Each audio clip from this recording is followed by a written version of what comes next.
మాజీ ప్రధాని మన్మోహన్ సింగ్ మృతిపై ప్రధానమంత్రి నరేంద్ర మోదీ నివాళులు అర్పిస్తున్నారు. దానికి సంబంధించి లైవ్ చూద్దాం. ये सीख भावी पीढ़ी को देता रहेगा।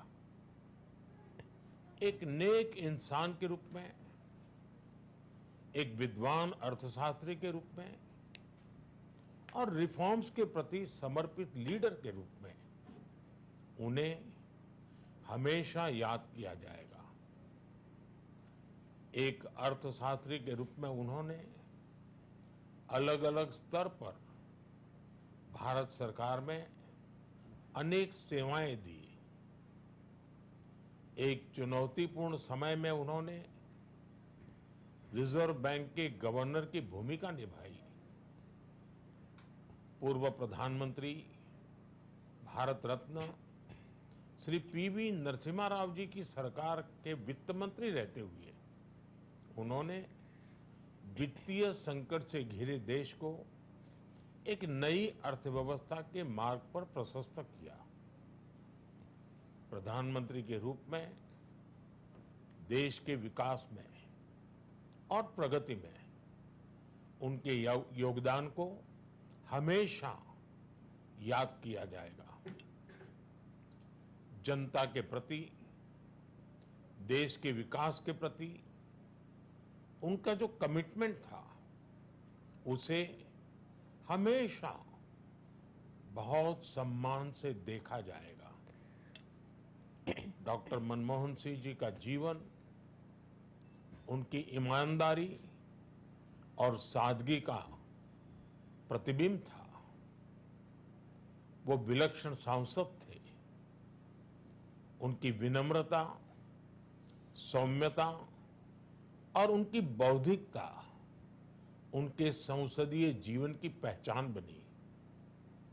मुझे याद है कि इस साल की शुरुआत में जब राज्यसभा में उनका कार्यकाल समाप्त हुआ, तब मैंने कहा था कि सांसद के रूप में डॉक्टर साहब की निष्ठा सभी के लिए प्रेरणा जैसी है। सत्र के समय अहम मौकों पर वो व्हीलचेयर पर बैठकर आते थे, अपना संसदीय दायित्व निभाते थे। दुनिया के प्रतिष्ठित संस्थानों की शिक्षा लेने और सरकार के अनेक शीर्ष पदों पर रहने के बाद भी वो अपनी सामान्य पृष्ठभूमि के मूल्यों को कभी भी नहीं भूले। दलगत राजनीति से ऊपर उठकर उन्होंने हमेशा हर दल के व्यक्ति से संपर्क रखा, सबके लिए सहज उपलब्ध रहे। जब मैं मुख्यमंत्री था तब डॉक्टर मनमोहन सिंह जी के साथ राष्ट्रीय और अंतर्राष्ट्रीय अनेक विषयों पर उनसे खुले मन से चर्चाएं होती थी। यहाँ दिल्ली आने के बाद भी मेरी उनसे समय समय पर बात होती थी, मुलाकात होती थी। मुझे उनसे हुई मुलाकातें, देश को लेकर हुई चर्चाएं हमेशा याद रहेगी। अभी जब उनका जन्मदिन था तब भी मैंने उनसे बात की थी। आज इस कठिन घड़ी में मैं उनके परिवार के प्रति अपनी संवेदनाएं व्यक्त करता हूं। मैं डॉक्टर मनमोहन सिंह जी को सभी देशवासियों की तरफ से श्रद्धांजलि अर्पित करता हूं। तो प्रधानमंत्री नरेंद्र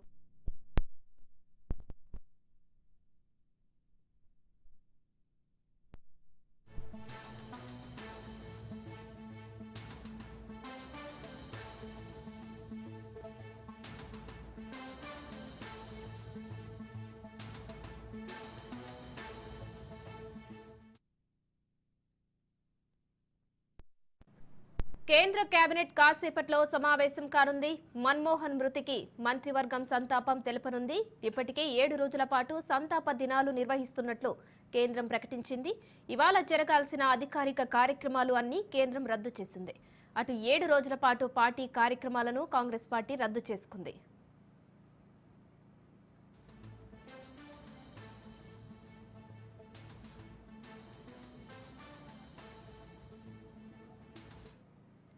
ప్రధాని నరేంద్ర మోదీ, జేపీ నడ్డా, కేంద్ర హోంమంత్రి అమిత్ షా మన్మోహన్ సింగ్ పార్థివ దేహానికి నివాళులు అర్పించారు. మాజీ ప్రధాని మన్మోహన్ నివాసానికి చేరుకున్న మోదీ బృందం మన్మోహన్ సింగ్ పార్థివ దేహం వద్ద పుష్పాంజలి ఘటించారు. అనంతరం కుటుంబ సభ్యులను పరామర్శించారు.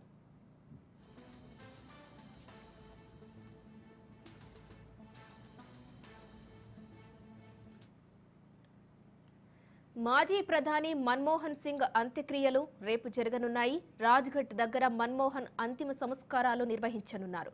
అధికారిక లాంఛనాలతో కేంద్ర ప్రభుత్వం అంత్యక్రియలు నిర్వహించనుంది. ఏఐసీసీ ఆఫీస్ నుంచి మన్మోహన్ అంతిమ యాత్ర కొనసాగనుంది.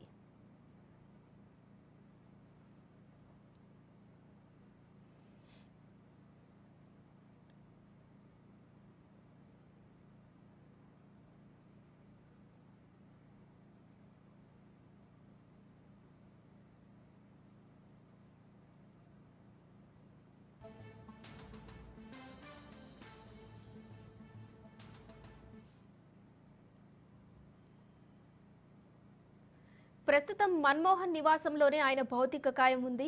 ప్రజల సందర్శనార్థం ఏఐసీసీ ఆఫీస్కు తరలించనున్నారు.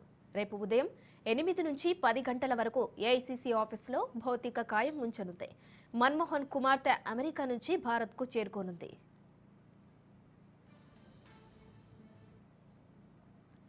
ఇక మన్మోహన్ సింగ్ పార్థివ దేహానికి ఏఐసీసీ అధ్యక్షుడు ఖర్గే, సోనియా గాంధీ, రాహుల్ గాంధీ, ప్రియాంక గాంధీ, పలువురు కాంగ్రెస్ నేతలు నివాళులు అర్పించారు.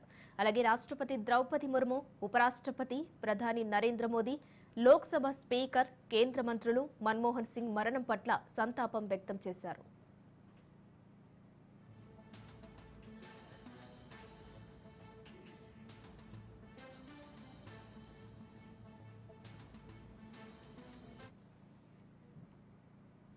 ఢిల్లీలోని ఎయిమ్స్ ఆసుపత్రిలో చికిత్స పొందుతూ మన్మోహన్ సింగ్ నిన్న రాత్రి కన్నుమూశారు.